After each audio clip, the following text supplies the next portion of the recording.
I remember the sound of the shovel hitting the earth, the way the coffin sank into the ground. I buried my husband with trembling hands, tears, and a death certificate in my purse.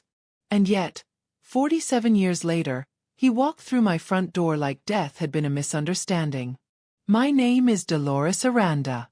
I was born in 1945, back when gas cost 20 cents and you could buy milk in glass bottles. I've lived most of my life in a modest yellow house in Jacksonville, Florida. With white shutters I painted myself every few years. I married young, too young maybe. Back then, they told us girls to find a man who worked hard, stayed quiet, and came home on time. I found mine at a Sunday picnic. His name was Manuel. Manuel had those kind of eyes, not blue or green, but deep brown, the color of fresh soil after rain. When he smiled, it was crooked, like one side of his face hadn't caught up with the other.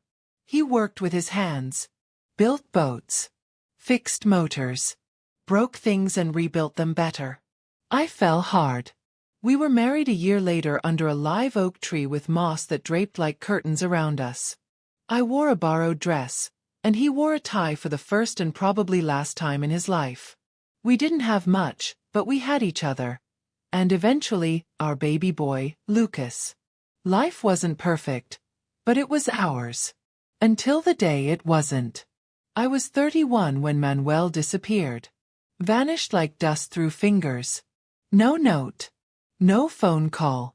Just didn't come home from work one humid July afternoon in 1976. I waited. I called the police. I posted his photo at gas stations and laundromats. Lucas was only 6. I told him Daddy was working far away. That he'd be back. Every night I sat at the kitchen table with the lamp on, just in case Manuel came back needing light to find us. But weeks turned into months.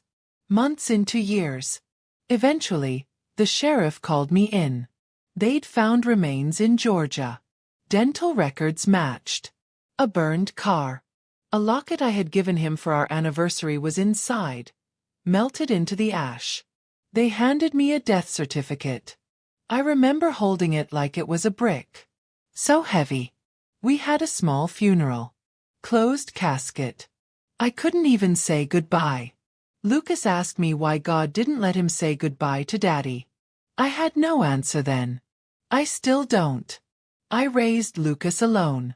I cleaned houses during the day and worked as a diner hostess at night.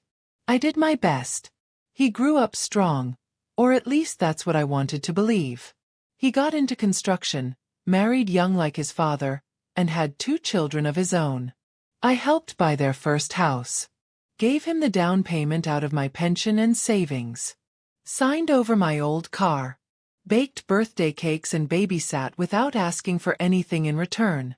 That's what mothers do, right? But slowly, things began to change. Lucas' wife, Camila, was always polite but cold. I used to think she was just shy. Now I wonder if she always saw me as a nuisance. As Lucas' career grew, they moved into a bigger house, got new friends, sent the kids to private school. I stopped getting invited to dinners. Holidays became texts. Then the texts stopped too. I told myself they were busy. I made excuses for them like I used to make excuses for Manuel. People vanish in all kinds of ways. Then, one summer evening just after my 78th birthday, I received a letter. No return address. No stamp. Just left in my mailbox like it had been placed there by a ghost. The handwriting was tight and familiar. My heart beat loud in my ears as I opened it. There was only one sentence written on the torn, yellowed page. Dolores, I never meant to leave. Can we talk? There was no name. But I didn't need one. That crooked handwriting. The way the D in Dolores curled inward. I recognized it from the birthday cards I used to get in the early years. The ones I eventually stopped receiving after Manuel's death. I stared at that letter for what felt like hours.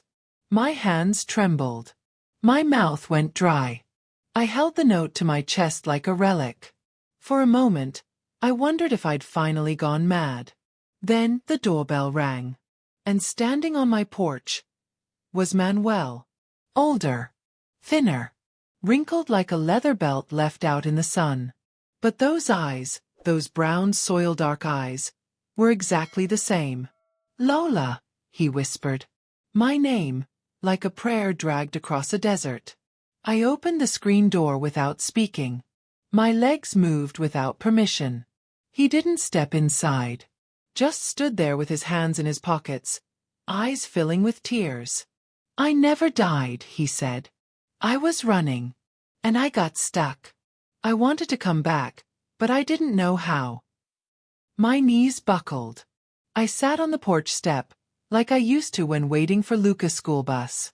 Except this time, I wasn't waiting. This time, time had found me. I wish I could say I leapt up and hugged him, that I screamed in joy and cried tears of relief.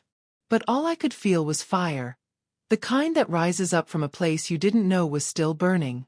"You let me bury you," I said, almost laughing. "I held your death certificate. I told your son you were dead." He looked away. "There's more, Dolores. I came back because I found something. About Lucas. About your house. About your money." He reached into his coat pocket and pulled out a crumpled folder. "I didn't just come back because of guilt. I came back because I couldn't let them keep doing what they're doing to you." And just like that, I understood something terrible. The man I thought I'd buried was alive, but the family I thought I could rely on might not be. He sat across from me at the kitchen table, just like he used to. Same spot. Same slouch. Even after 47 years, some habits don't die, even when the man was supposed to be dead. Manuel clutched the folder like it was evidence in a murder trial. In some ways it was. It held the death of my trust, the burial of any illusion I had about my son and daughter-in-law. He laid it down gently between us, but my hands wouldn't move. They trembled too much. I stared at the brown paper edges, frayed with age, stained like something spilled. Maybe coffee, maybe time. "You should read it, Lola," he said, his voice barely more than a whisper. "I didn't come to ask for forgiveness. I came because you deserve to know the truth.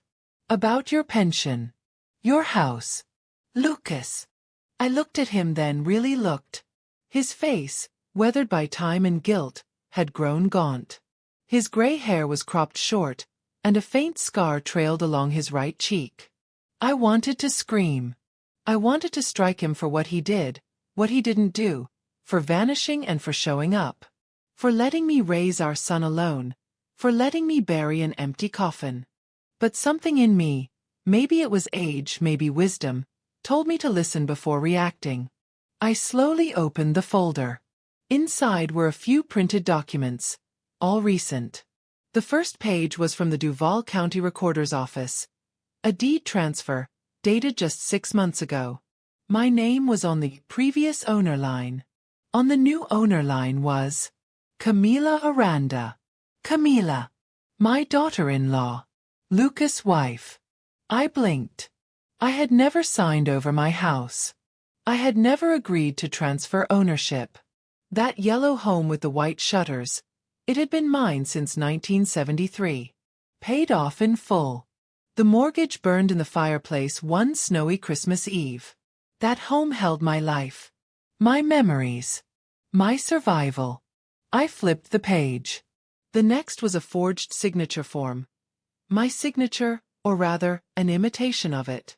Neatly written in cursive, but just slightly wrong. The loop in the D of Dolores wasn't mine. I knew it like a mother knows her child's cry in a crowded room. It was a forgery.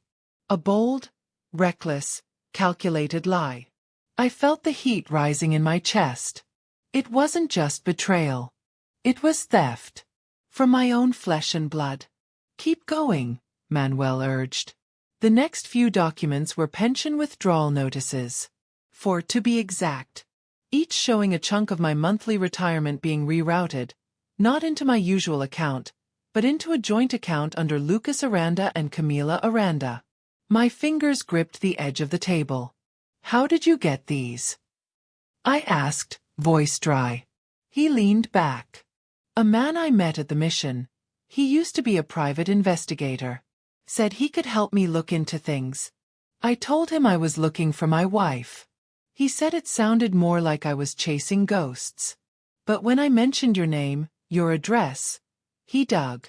He found things I wasn't prepared to see. I thought I was coming home to say sorry. But I found something else. Manuel paused. Lola, they've been slowly draining your accounts for years. Setting things up behind your back. Camila works with a notary, and Lucas, he gave access to everything after convincing the bank you were mentally declining. I blinked again. Hard. My throat burned with something between grief and fury. Mental decline? They'd said I was losing my mind? Every time I forgot where I left my keys, every time I repeated a story from the past, they took notes, didn't they? Made me feel embarrassed. Made me second-guess my own memory. I remembered the day Lucas took my wallet, just to update your cards, Mom. I remembered when Camila insisted on managing my prescriptions and bills, because we don't want you overwhelmed. And I had trusted them. I had believed it was love. All while they were turning me into a ghost in my own life. I'm sorry, Manuel said again. I don't expect you to forgive me. I know I failed you. I ran because I was scared. I got caught up with something stupid. Owed money to the wrong people. I thought disappearing would protect you and Lucas. But I was wrong. I stayed away because I was ashamed. And now. He looked around the kitchen, at the worn tile, the chipped coffee mugs, the faded floral curtains. Now I don't even know if I have the right to be sitting here. We sat in silence for what felt like a century.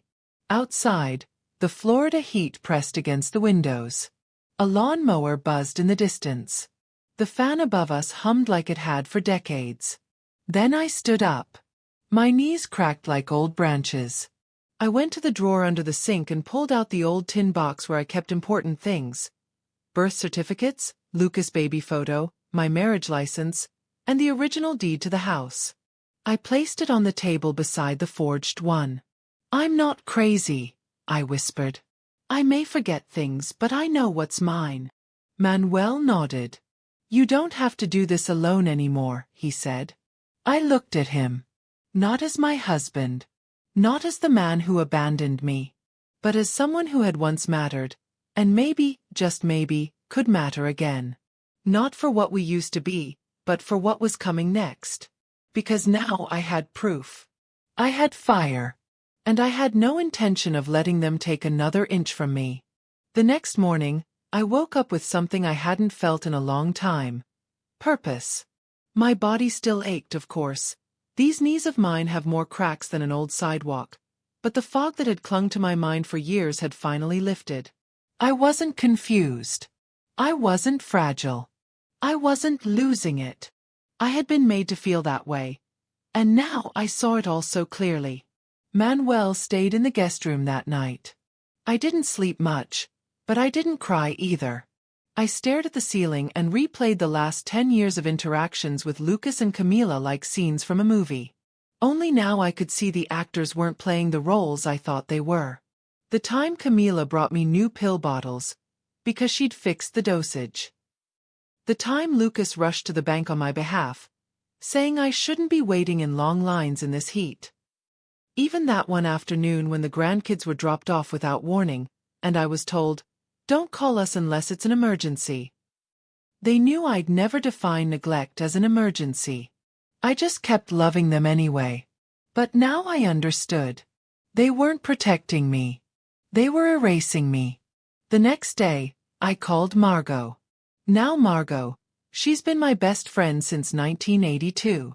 We met in line at a church bake sale and fought over the last lemon bar. We've been bickering ever since. She's the kind of woman who wears red lipstick to the grocery store and keeps a stun gun in her purse, just in case life gets exciting. She showed up in a denim jacket, sunglasses, and sneakers, looking like she was ready to take down a bank. You're calm, she said the moment I opened the door. I'm thinking. Dangerous, she teased, then her eyes narrowed. What happened, Lola? I handed her the folder. Sat down. Waited. 5 minutes later, she looked up from the documents with tears brimming in her mascara-lined eyes. They did this to you? She asked. Lucas and Camila? I nodded. That little snake. I knew she was smiling too tight. I almost laughed. Margot, I need help. Real help. I need someone who knows what they're doing. Well, you're in luck, she said, digging through her bag and pulling out her cell phone. My niece is a probate and elder law attorney. You remember Sophia? Smart as a whip and mad as hell when someone messes with old folks. I'll call her right now. That's how it started. One quiet morning, with a folder on the table and Margot speed-dialing justice. Sophia came over that evening. She looked young, maybe late 30s, but there was steel in her eyes. She wore a navy pantsuit and carried a legal pad like it was a sword. She asked questions, listened carefully, took photos of the documents, asked me to find anything else that might show a pattern of manipulation. Texts, voicemails, even Camila's handwriting on the medication labels. Then she looked at me with the gentlest tone I'd heard in years. Mrs. Aranda, she said, what they've done isn't just wrong. It's criminal. If the signature was forged, that's fraud. If they've redirected your pension, that's financial abuse. We have a case. My heart thudded. A real case. I asked, even though they're my family? Especially because they're your family, she said. Florida takes elder financial abuse very seriously. I glanced over at Manuel, who was standing quietly in the corner. You think they'll fight back? I asked. He nodded solemnly. They won't go quietly, Lola. But you don't have to be quiet either. And for the first time in my life, I didn't want to be. The next week was a flurry of motion I never expected in my 70s.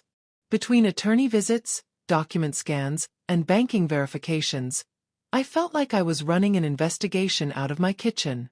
I even bought a notebook and labeled it, Operation Take My Damn Life Back. We discovered that not only had Lucas transferred my house title without consent, he had also used my name to take out a second mortgage a year ago. $65,000, gone. Into home renovations, that never happened. The money trail led straight to Camila's online boutique business. I remembered her showing me a new SUV and saying, "We've been blessed this year." I had smiled. Said I was happy for them. They had stolen from me and used my gratitude as camouflage. But the final straw came when I found a message Lucas had left on my landline months ago. It was short. Harmless on the surface. Hey, Mom. Just checking in. Let me know if you remembered to take your evening meds. Camila and I were talking and thought we should help manage your calendar. You've seemed a little forgetful lately. Anyway, call when you can. Love you. I hadn't thought much of it then. Now I saw it for what it was. Laying the groundwork. They'd been building a case against me. Trying to convince the world I wasn't fit to handle my own affairs. I stared at the machine, the blinking red light long dead, and whispered, "Not anymore." We served them the paperwork 3 weeks later. Camila answered the door in her gym clothes, holding a protein smoothie and wearing $1,000 sneakers. The process server handed her the envelope and said, "You've been served." She blinked. "Excuse me." "You'll understand once you open it," he said, turning back down the walkway. An hour later, Lucas called. I didn't answer. He called again. Then he texted. "Lucas, Mom, what is this?" "Lucas, why are you doing this to us?" "Lucas, you're confused. This will ruin the family." "Lucas, call me back. Please." I stared at the phone. Then I deleted his number. He hadn't checked on me in over a year before this. He hadn't brought groceries or mowed the lawn or asked how my heart was holding up. And now that his theft was public record, suddenly I mattered. I turned to Manuel, who had started cooking us dinner. A simple arroz con pollo, the way he used to before he disappeared. I want to change my will, I said. He paused. Nodded. Okay. I want to leave the house to the grandchildren, but only when they turn 30. Not a penny before. I want my pension redirected. And I want Lucas and Camila out of my accounts forever. You sure? He asked. I looked at the man who had once broken me, now helping me glue myself back together. Yes, I said. Because I may be old. But I remember everything now. The news spread faster than I expected. Jacksonville isn't a small town, but when you're older, your world shrinks to a circle of friends who talk to other friends who talk to everyone at church. It wasn't long before I began receiving phone calls that started with hesitation and ended with gasps.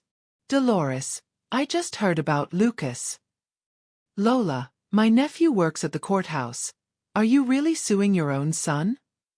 Even my old neighbor, Mr. Caldwell, came limping across the yard just to whisper, "You're doing what most of us only dream about." I thought I would be embarrassed, but I wasn't. I wasn't angry anymore either. I was clear. Focused. I was reclaiming something that had been quietly stolen from me piece by piece over the years. Not just money or property, but dignity. Still, something inside me needed one more thing before I could fully move forward. Closure. So I invited Lucas over. Manuel thought I was taking a risk, and maybe I was. But I needed to look my son in the eye one last time, to see if he'd at least try to tell the truth. He arrived 2 days later. Same hurried knock I'd known since he was a teenager. He stood in the doorway in a pressed shirt, wearing the expensive watch I now suspected I'd unknowingly paid for. He looked older than I remembered. Or maybe I was seeing him clearly for the first time. "Mom," he said, stepping in without asking. I let him. He stood in the living room, the same room where he'd once played with plastic army men and eaten jelly sandwiches. He glanced at the photos still lining the mantel. His wedding, the grandkids, a fading one of me and Manuel in front of the house. "You didn't have to do this," he began. "Camila and we weren't trying to hurt you." I raised an eyebrow. "You forged my signature." He looked down. "I don't know what you're talking about." "Don't insult me, Lucas," I said, my voice sharper than I intended. "You moved money, changed titles, and told the bank I was mentally unfit. You told your children I was too forgetful to babysit. All while smiling at me and calling me Mama." He sank onto the couch. "I had debts. Camila's business was struggling. We thought we could pay it back. It wasn't a loan, Lucas. It was my life." He looked at me then, really looked. "You don't understand what it's like," he said bitterly. "To feel like you're never enough. Camila always wants more. The kids go to school with millionaires' kids. We were drowning, and you were just sitting there with savings and no plans." I nearly laughed. "So because I saved money and didn't flaunt it, you thought it was up for grabs?" "You had no future, Mom." The word slapped me harder than any hand could. "No future," I repeated. "I am the future. Every dime I saved was for peace. For comfort. For breathing without fear. You didn't just steal money. You stole peace from a woman who already buried her husband once and spent her life raising you alone." Silence. Then he said the last thing I ever expected. "You've changed, Mom." I nodded. I had to. Because the woman I was? The one who gave and gave without question? You counted on her silence. Lucas left that day without hugging me. And I let him go without looking back. The following weeks were a blur of legal filings, property reviews, and financial corrections. Sophia, my lawyer, moved swiftly. The bank froze the joint account. The pension redirection was reversed. Camila's boutique went under a month later. But the house, my yellow house with white shutters, that was the real battle. The deed fraud case was escalated to a hearing. Manuel insisted on coming with me, wearing an old suit that didn't quite fit and holding my hand like he used to when Lucas was born. As we waited in the courthouse lobby, he turned to me and said, "You're braver than I ever was." I squeezed his hand. "No. Just slower to anger." We won the case. The judge didn't need much convincing after seeing the forged signature and falsified notary stamp. Ownership of my home was returned to me fully and permanently. A protective legal block was also placed, preventing any future title changes without my direct presence. Camila never showed up. Lucas sat through the proceedings red-faced and pale, not saying a word. I didn't feel victorious. I felt free. A week later, I invited my grandchildren over. I hadn't seen them in months. Camila had stopped bringing them around when the legal heat began rising. But I missed them. I still loved them. They were hesitant at first. Mateo, now 16, looked taller than I remembered. Sophia, 12, kept her arms crossed like a shield. I welcomed them with ice cream, just like I used to. They sat across from me at the kitchen table, quiet, confused. "I want you to know something," I began. "None of this is your fault." They looked at each other. "I never wanted it to come between us," I continued. "But I couldn't let wrong things stay buried just because the people doing them were family." Mateo cleared his throat. "Dad said you changed." "I did," I smiled. "I remembered who I was." Silence. Then Sophia whispered, "We missed you." My heart broke open. "I missed you too." They stayed for hours. We laughed, played dominoes, even painted a birdhouse for the porch. Before they left, I handed Mateo an envelope.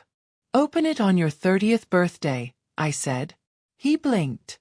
"That's in 14 years. Some things are worth waiting for." It's been 8 months since that letter arrived in my mailbox. The man I buried sleeps in the guest room and sometimes leaves tea on my nightstand before I wake up. He doesn't ask for forgiveness. He shows up. Every day. And maybe that's enough for now. I still water my plants. Still sit on my porch every evening. But now I sit a little taller. A little stronger. Because I know who I am. I am Dolores Aranda. I buried my husband once. Then I buried the illusion that silence equals love. And what bloomed from that soil? A woman no one can erase again. You would think that after a courtroom victory and a storm of truth finally unleashed, the soul might rest. That life would quietly return to knitting and baking pies and flipping through photo albums. But peace, I've learned, isn't something you sit back and wait for. Peace is something you claim. And I intended to do just that. It started with something simple. A new nameplate on the mailbox.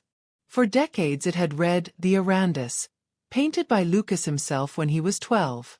I left it up after Manuel disappeared. I left it up even after Lucas moved out. Even after the betrayal. As if clinging to that rusted little sign somehow made our family whole again. But it didn't. So one morning, I took it down. I painted a fresh wooden plate with white letters on deep navy blue. Dolores A. Respected and remembered. I drilled it into place myself, hands shaking from both age and intention. When I stepped back and looked at it, something inside me settled. Like I had reintroduced myself to the world on my own terms. Manuel watched from the porch, arms crossed, a soft smile tugging at the corners of his mouth. "You always were stronger than me," he said. I didn't answer him. I just nodded. Because he wasn't wrong. We didn't talk much about what came next for us. He stayed in the guest room. He cooked, helped around the house, even started volunteering at a local mechanic shop for retired veterans.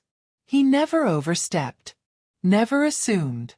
One evening while washing dishes I asked him, "What would you have done if I hadn't let you in that day?" He dried his hands slowly. "Sat on the porch until you changed your mind. Or until I died for real this time." I laughed softly. "Well, you've still got some years left in you. The porch isn't that comfortable." He nodded. I just wanted to see you become you again. Not the tired, soft-spoken version Lucas tried to carve you into. That made me pause. Because yes, that's what it had been. A slow carving. A trimming down of my edges. Of my presence. Of my voice. And now, I was putting all those pieces back together. Around the same time, Margot, dear, loud, opinionated Margot, came to me with another idea. You ever thought about teaching? She asked over morning coffee. Teaching? I blinked. At the senior center. They've got a life skills group, but no one to run it. And let's be honest, Lola, if anyone knows how to survive betrayal, raise a kid, bury a husband, and reclaim their power at nearly 80, it's you. I chuckled. You think I've got anything worth saying? Margot gave me that look, the one that could melt paint. You've got everything worth saying. So I said yes. The first class was small. Maybe 6 people. 2 men, 4 women. All of them older than 65. All of them looking like they were waiting for someone to give them permission to speak. So I told my story. Not the court version. Not the newspaper version. The truth. I told them about raising Lucas alone. About feeling invisible. About how being told, "We'll take care of you, Mom," slowly turned into, "You wouldn't understand." About how easy it is for love to disguise control. How silence, when repeated long enough, starts to sound like loyalty. They cried. I cried. We all cried. But we also laughed. We passed around lemon cookies and told stories we hadn't told in years. I saw a woman clutching her chest as I read the part about the death certificate. I saw a man close his eyes when I said, I was never losing my mind. I was being erased. By the end of that hour, every single person had their chin held higher. After that, they asked me to come weekly. We called it the Backbone Club. Not officially, of course. But that's what we were. Spines realigned. Voices rediscovered. Some of them started taking legal steps like I had. One woman transferred her assets out of a greedy son's reach. Another reopened her savings account after being forced to shut it down years ago. And I found purpose. I wasn't just someone who had survived. I was someone who could lead others back to themselves. One morning, I walked past a mirror in the hallway. One of those full-length ones I usually avoided. But this time I stopped. I didn't see an old woman. I saw a fighter. Hair silver like moonlight. Eyes softer, but sharper. Shoulders a little hunched, yes, but proud. Worn hands that had signed too many checks and folded too many baby clothes now held power they'd never held before. I whispered to my reflection, "You came back to life." And I meant it. Then one day, out of nowhere, I received a letter in the mail. A real one. Handwritten. No envelope. Just folded once and stuffed into the box. It was from Lucas. Mom, I don't know how to apologize. Every time I think about it, I just feel ashamed. You trusted me and I broke that trust. I don't expect you to forgive me. But I want you to know I'm sorry. I've started therapy. Camila and I are figuring things out. If you ever want to talk, I'd like to earn back the right to be your son again. Lucas. I sat on the porch and held that letter in my lap for a long time. Not because I didn't believe him, but because I no longer needed his belief in me to feel whole. I didn't throw it away. But I didn't reply either. Not yet. Later that week, Mateo, my grandson, came over alone. He was holding a tray of empanadas and a nervous smile. Dad doesn't know I'm here, he said. I let him in. He sat where his father once did. We ate quietly, comfortably. Then he reached into his backpack and pulled out a sketchbook. I've been drawing our old house. From memory. You think you could help me get the details right? Tears prickled my eyes. Of course, I said. We spent the next 2 hours sketching the front porch, the shutters, the mailbox. He added birds, a dog that looked suspiciously like mine from the 80s, and in the corner he drew me, wearing a crown. "You made me a queen?" I teased. "No," he said, smiling. "I made you how I see you."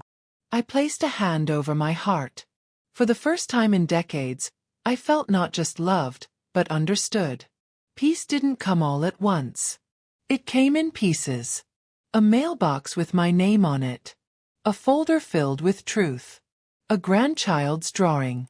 A woman in the mirror who could finally say, "They tried to erase me, but I wrote myself back into the story." Sometimes, I still catch myself doing what I used to before all this began. Laying out 2 teacups in the morning, even when I was alone. Checking the mailbox twice. Hoping for letters that never came. Whispering, "I'm fine," even when my chest was heavy and my spirit was worn. Old habits, I suppose. But now, I've learned new ones too. Now, I sit on the porch and talk to my neighbor's granddaughter about scholarships and strength. Now, I answer calls from women in their 60s who say, "My daughter took my savings and told me I was imagining it." Now, I lead classes where women in their 70s rewrite their wills and walk a little taller. Now, I look at every scar in my life and say, "You made me softer, not smaller." But before I could embrace all of this fully, I had one last thing to do. I needed to walk back into the church. The same one where I'd married Manuel. Where I'd baptized Lucas. Where I'd sat silently in the back for years, feeling invisible even to God. I put on my Sunday dress, navy blue with white buttons. Manuel offered to come, but I told him I needed to do this alone. When I walked in, I saw familiar faces. Some aged, some just older versions of the kids I once taught in Sunday school. There were whispers, of course. That's what happens when the quiet widow becomes the woman who sued her own son and won. I didn't mind. I took my usual pew, second from the front, left-hand side. The one I used to sit in with Lucas when he was a boy and couldn't keep his feet still. Halfway through the sermon, the pastor spoke about redemption. Not the glossy kind but the gritty kind. The kind that comes when someone finally sees themselves as worth saving. I closed my eyes and let the words fill every corner of me. And for the first time in years, I didn't feel like a footnote in someone else's story. I felt like the author. That afternoon, I came home to find Manuel on the porch swing, humming softly and holding a small velvet box. I raised an eyebrow. "If that's what I think it is, you better sit down before your knees give out." He laughed. "It's not that." He opened the box slowly. Inside was a necklace. A small, delicate gold chain with a charm shaped like an anchor. "You were always the anchor," he said softly. "Even when I drifted. Even when I vanished. You held everything steady." I didn't say anything at first. Just reached for it, fingers trembling slightly as I clasped it around my neck. "I'm not giving you a second chance," I told him. "I'm giving me one." He nodded. "That's more than I deserve." "Damn right it is," I smiled. A few weeks later, I stood before a full room at the senior center, hosting what was now our Backbone Club graduation day. A dozen women and 4 men had spent 6 months with me, sharing stories, filing paperwork, starting over.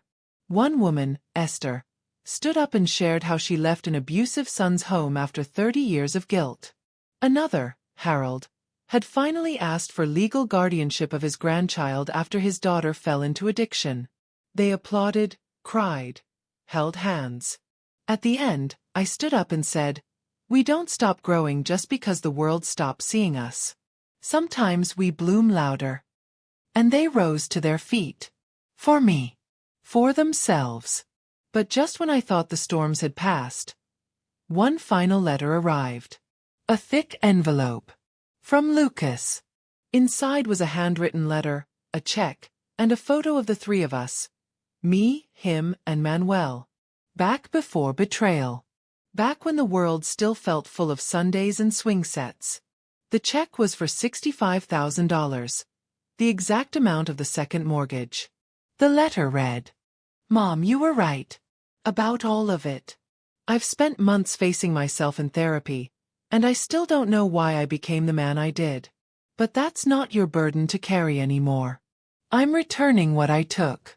It may not fix everything, but it's the start of me learning how to be honest again. Dad told me what you said, that you're not giving him a second chance.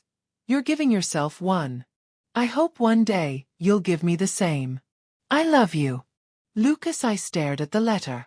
I didn't cry. Not this time. Instead, I folded it neatly and placed it in my memory box. Not beside the birth certificates and marriage license, but beside a new folder labeled, Lessons I Lived. Because forgiveness isn't about forgetting.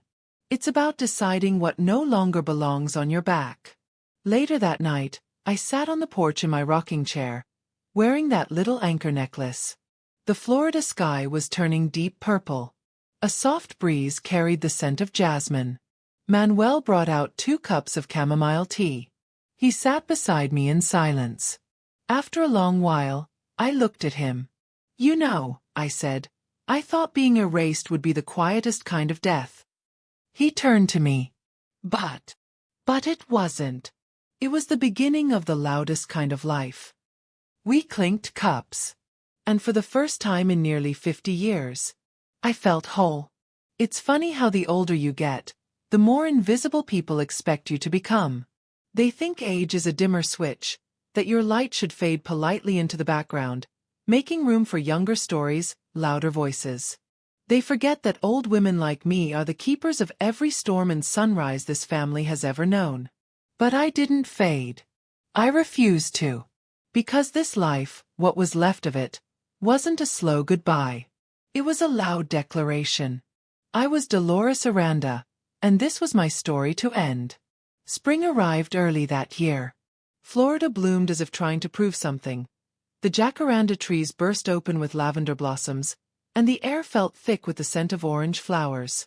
Manuel spent more time in the garden, and I finally painted the shutters white again, just like I always said I would. But I had one last thing left to do. A public goodbye, not to anyone else, but to the woman I used to be. I asked the local community center if I could host a small event. Nothing fancy. Just something simple for women like me. Women who had raised families, been forgotten, been dismissed, been stolen from, and yet were still here. They called it, the Day of Her Voice. I stood on a makeshift stage wearing a deep red dress. I hadn't worn red in decades. Red felt too loud, too bold. But now, it felt like armor. Like ceremony. The room was packed. Chairs filled with silver hair, strong hands, weathered eyes. Margot sat in the front row, dabbing her mascara as if I was receiving an Oscar. Manuel sat beside her, beaming like someone finally watching a lighthouse relight after years of silence. And just before I began, someone unexpected walked through the door. Lucas. He didn't try to speak. Didn't wave. Just stood at the back, quiet. Respectful. For the first time, I wasn't afraid of what he thought. Because this wasn't for him. This was mine. I took the microphone and looked out at the sea of lives lived. I used to believe, I began, that kindness meant silence. That love meant sacrifice. That being a good mother, a good wife, a good woman meant shrinking, bit by bit, until you barely took up any space at all. Heads nodded.